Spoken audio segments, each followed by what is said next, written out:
પાણી મુદ્દે બનાસકાંઠાના અંબાજીમાં મહિલાઓનું વિરોધ પ્રદર્શન. વિવિધ વિસ્તારની મહિલાઓએ માટલા ફોડીને ગ્રામ પંચાયત વિરુદ્ધ કર્યા સૂત્રોચ્ચાર. પૂરતું પાણી ન આવતું હોવાનો આરોપ.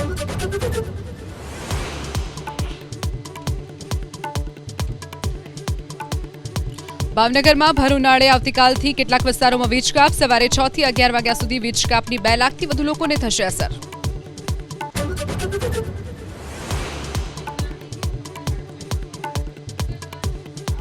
જમ્મુ કાશ્મીરમાં આકાશી આફતનો કહેર. રામબનમાં ભૂસ્ખલનથી 3ના મોત. અનેક જગ્યાઓ પર રસ્તા બંધ. વાહનો પણ પૂરના પાણીમાં તણાયા.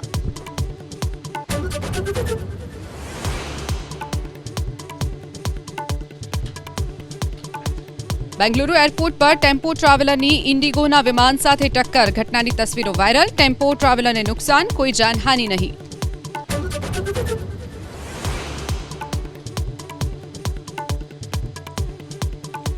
કોંગોમાં ભયાનક બોટ દુર્ઘટના. આગ લાગ્યા બાદ બોટ પલટી જતા 148થી વધુના મોત. બોટમાં આગ લાગવાનો લાઈવ વિડીયો આવ્યો સામે.